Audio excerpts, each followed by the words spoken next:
My name's Chris Cole. I work for the Freedom Project, which is a part of Summit House Support.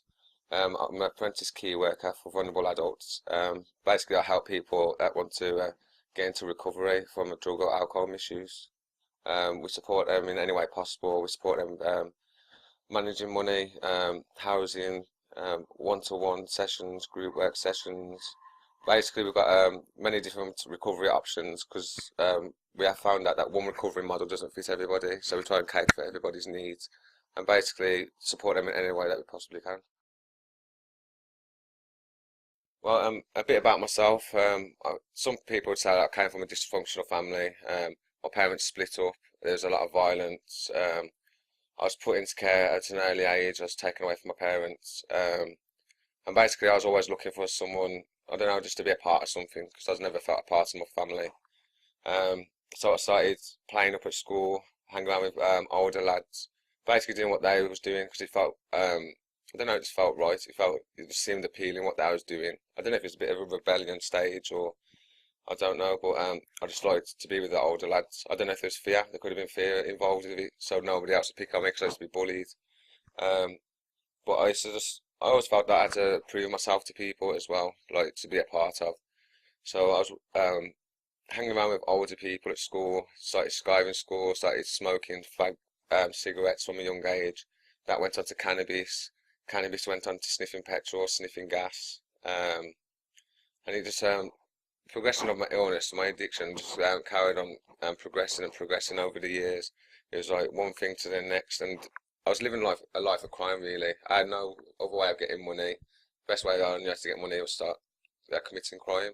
Um, I can always remember being a part of a family when I was like used to be hanging around on the local park.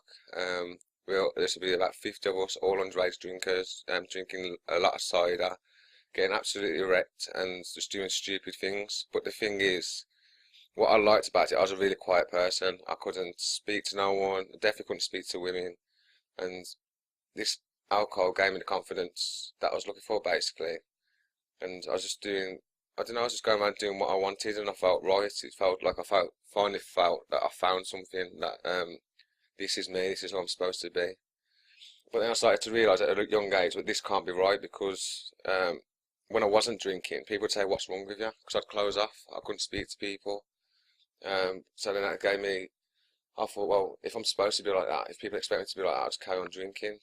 But like I was in and out of prison from a young age. I'd say about I first went to prison about 15 for serious crimes. And to be honest, I can't remember most of them because I was drunk.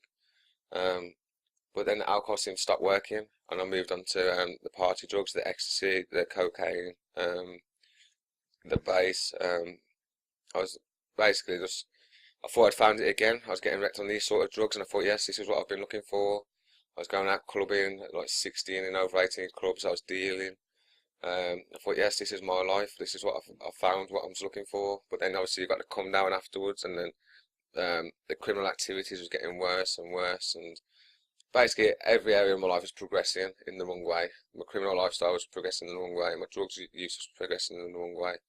Um, but someone introduced me to heroin and smack and cocaine, and I always said to everybody I'd never touch that stuff, never, never in this world would I touch that stuff. I've seen what it's done to people.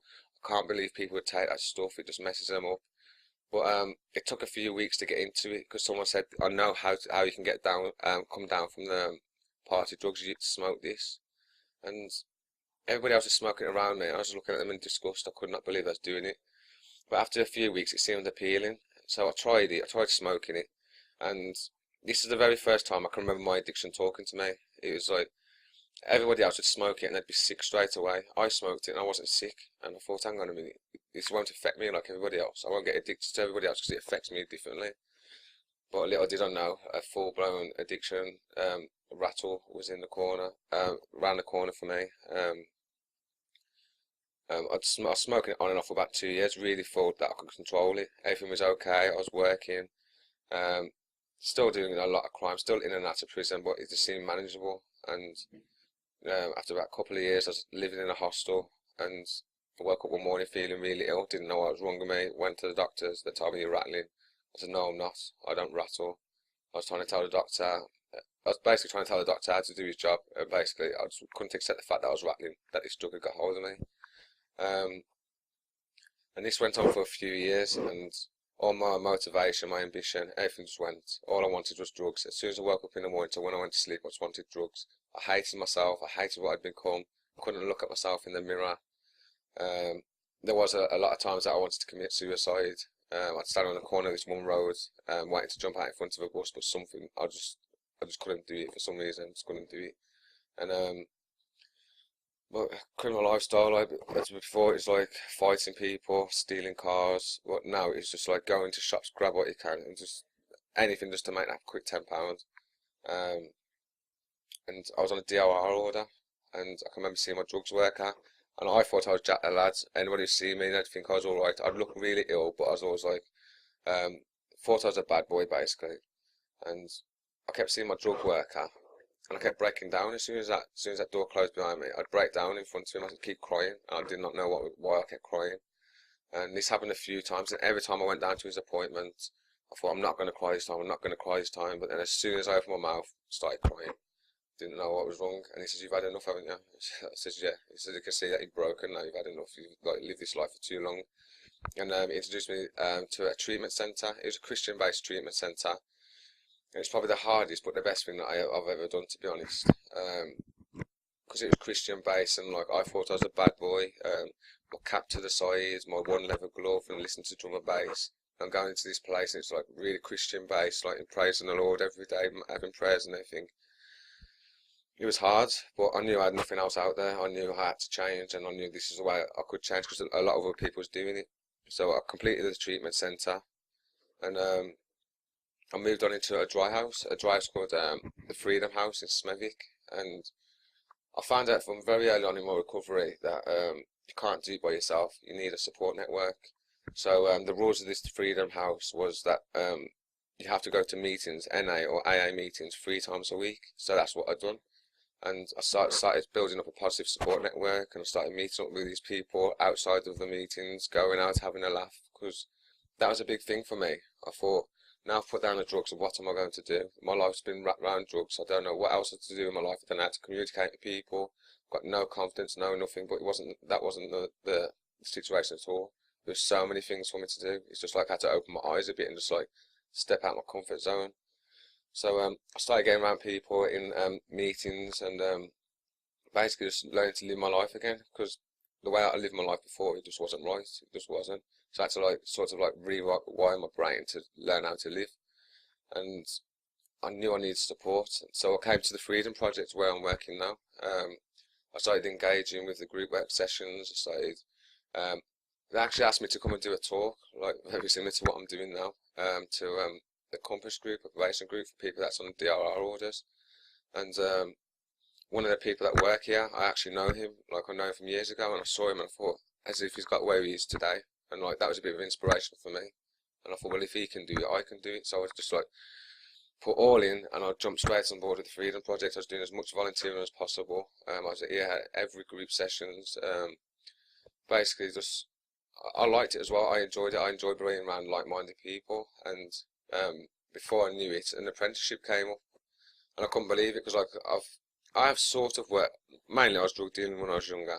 But I have sort of worked, but I've never been able to keep a job for over a month. It's just like really got tedious, boring. My drug use got in the way.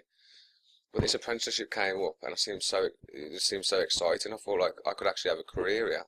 So it was like a great opportunity. So I jumped straight on board with the apprenticeship role. Um, I'm not gonna lie, it was really daunting. I just didn't know what to expect. But at the same time, it was all about people in recovery. It was about how to help people in recovery. And like that's what I knew about. I could tell people about like where I've come from and stuff like that, and like support them and tell them how I've got to where I am today. And it just seemed really natural. And I've done a lot of talks all over the place. I've been different places around the country to different recovery models all around the country. It's just amazing like how this recovery thing's taking off. And one piece of advice I would give is support. People do need support. I couldn't do it by myself. I couldn't do it by myself today. And there is a lot of support out there. There's like the Freedom Project for where I work for.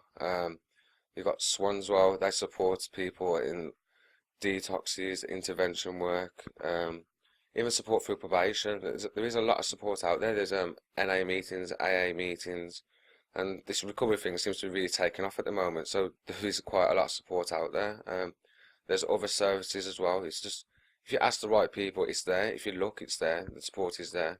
Because that's the problem that I had in the past. Didn't think there was a way out, but there really was. Once I started asking the right questions, the support was there waiting for me.